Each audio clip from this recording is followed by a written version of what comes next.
Welcome to the Petty Show. We're the Bitter Betties, and we're here to give it a go. If you don't like what you see, that's okay, not everyone has good taste. Jeez, we're petty, we're bitter, we're the Bitter Betty Show. Hey guys, welcome back to our channel. We are here on our journey with Linkin Park, the hybrid theory that came out like back in 2000. As we've said in the previous videos, and if you're new here from those videos, I have never heard the song. I'm kind of new to Linkin Park, as I was not allowed to listen to it growing up. But the girls have heard some of their songs. I think Lacey's heard all of these, but Carol this one might be new for her. Mm-hmm. Yeah. So this is definitely one of my favorites off of the album. So and I love the entire album. When I say love, like, this is probably my, like, as an album as a whole, this is my favorite album of all time. Well, was currently until the Brave 2 and Wild Ones. But this is up there in my top albums of all time. Like, because, like, you know, because you get an album and there's like a handful of songs you really like, and then there's other ones you always either skip or you just never pay attention to, never bother to learn the words to or anything like that, right? This is one of those ones that I listen to on repeat, just from start to finish, over and over and over again, sing along to every single song. Like, I don't dislike any song on this album, but this was definitely, I don't know, this is one of my most repetitive ones. Gotcha. The ones I would, you know, go to, one of my go-tos. So. Gotcha. All right, y'all ready? Yeah. I was a very angsty teenager. And you know I like my rap shit. Forfeit the game before somebody else takes you out of the frame and put your name to shame, cover up your face. You can't run the race, the pace is too fast, it just won't last.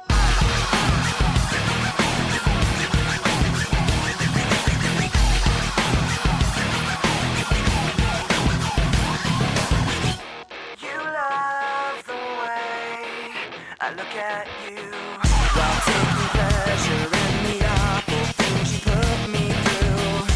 You take away if I give in.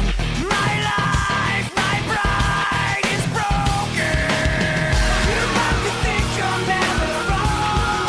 You live what you do. You have to act like you're someone. You live what you do. You want someone to hurt like you.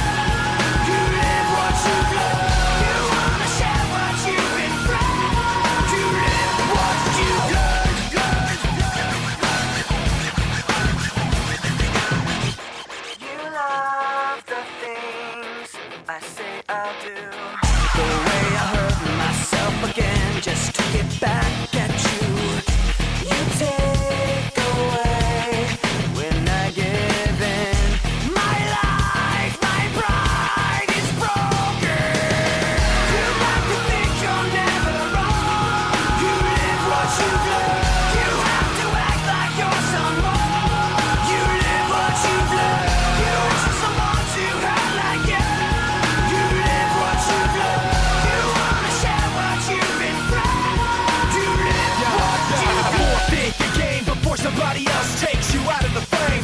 Put your name to shame, cover up your face. You can't run the race, the pace is too fast, you just won't last. Forfeit the game before somebody else takes you out of the frame. Put your name to shame, cover up your face. You can't run the race, the pace is too fast, you just won't last. You like to think you're never wrong. You live what you do. You have to act like you're someone. You live what you do.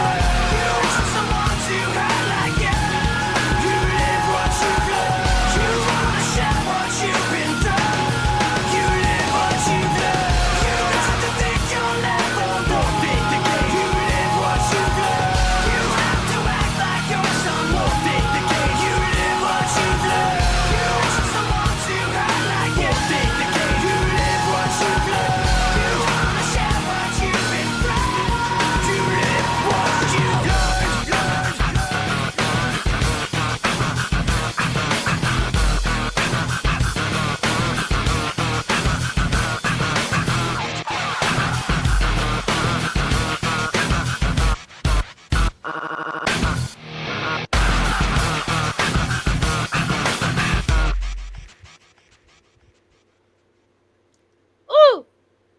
Oh, I wasn't ready for it to be over.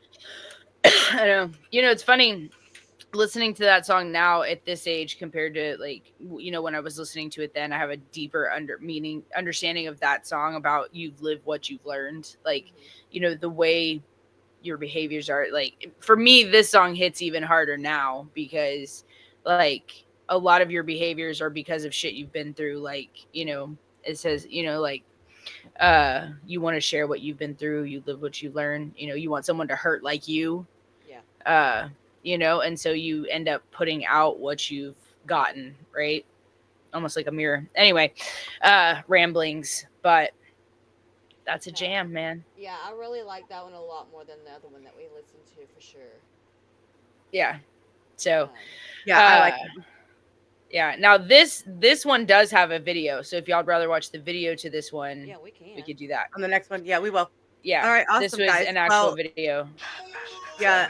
So this one was Points of Authority. Now, one of the yeah, things I really liked was like, which really captivated me in this song was like at that moments where they had almost like that fade out, like where it fades out and it's yeah, almost like in the back Yeah, I and like then it that comes too. back forward again. Like I yeah, don't know what that's called, like in music writing, because I don't do that. Like I don't write music. I just know I like the way something sounds. And I like that drawback and then yeah, almost like that echoey undertone in the back and Yeah. then it comes back out towards you again. It's almost yeah, like it's almost like it draws you in and here we are. And now I'm gonna pull back a little bit and now I'm Yes. gonna punch you in your face again. Like that's yeah, how like it felt like that song went. And I absolutely loved it. I'm glad you said yeah, something because I was thinking that when I was listening to it. I was like, I really like that. I didn't know how to yeah, explain it though, so you did very good yeah. It's explaining almost what you're talking like about. making the ad libs like more part of the song than just like an ad lib in itself, because it's like that the bounce back and forth where it's almost like suppressed, Hmm. like they're yelling from somewhere behind you and then Yes. someone in front of you, you know what I mean? It's like the way you're hearing it in your headphones and stuff, it creates like what I like to call like texture to it, like Hmm. just dimension, dynamics. Right. Which I say that in so many like reactions about songs that are like monotone, they're very linear, they don't do anything like that. That makes it interesting, right? Hmm. Love it. And this, like I said in the other video, saying that it was an older song, so maybe that one wasn't hitting. But imagine this is over 20 years old, you know, Mhm. and it's still hitting. Like the beats, like the music itself is so good, and it's like Yeah. it reminds me of Falling in Reverse in that way, because they have like an actual DJ and they have the band, right? So it's like a mix of beats, like produced beats and sounds, but also the band as well. And I think that's why I fell in love with Falling in Reverse, because they reminded me so much of like kind of like what Linkin Park used to do. They don't sound anything alike, No, but but I know what you mean. but the idea of mixing the two, like there was this whole, I don't know if this is a weird like segue, but to end it, Ronnie, there was an incident with the laptops. They had their laptops got like lost or something, and this what's his name? When it, like from Poison, I don't know, the lead singer, whatever. His blonde hair, I can see him in my head. But he made a big deal, and he was like, "What? You need laptops? You can't play the music?" And Brett they made Michaels, fun of him. It wasn't Brett Michaels. Sebastian Bach. Yes, Sebastian Bach. And I didn't listen to but made a big 80s deal hair about bands that at all. because, well, it's because it like Ronnie and the bass player, they did this thing where they were like, okay, well, we can't get the laptops to work, so we're gonna do this song, and he was like, all right, let's go, let's play that music, and then the bass player goes, "Dee, nee, nee, nee, nee, nee, nee, nee," because they like you really do need the laptops because they have the tracks on there, like the backing the beat to they need the band as well, but you need both, and that is just such a cool like hy- hybrid theory. It's Yeah. hybrid. But yeah, so one of the All right, guys. 500,000 reasons I love Linkin Park. Um, all I right, guys. Well, then, well, go ahead. I was gonna ask so because I'm gonna start asking this, or one of us can start asking this every time we do one of their songs. Because when we get through with this album, do y'all know of any interviews about Linkin Mm. Park with Chester Oh yeah, that you could let us yeah, know about? Because we would like to yeah. maybe go down that too. Yeah, kind of like their story, like their backstory, like how they became famous. Was it like an overnight thing? What like I want to know the history of it, you know, because I didn't pay attention to that stuff when I was listening to them before. They were just the band, and I had the CD, and that, I right? knew you liked But it. Yeah. so now I'd like to know because it's so sad about Chester. So okay, well, let's exit stage right, left, Yes. stage left. Yeah. What that way? Okay, guys. Yeah. So make sure you hit the like, comment, subscribe. Hit that bell if you want notified anytime the Betty's drop because we're covering the entire album. And like Deadhead said, if you know of any like even good interviews, anything that has to deal with the story of Linkin Park, we would love to hear it.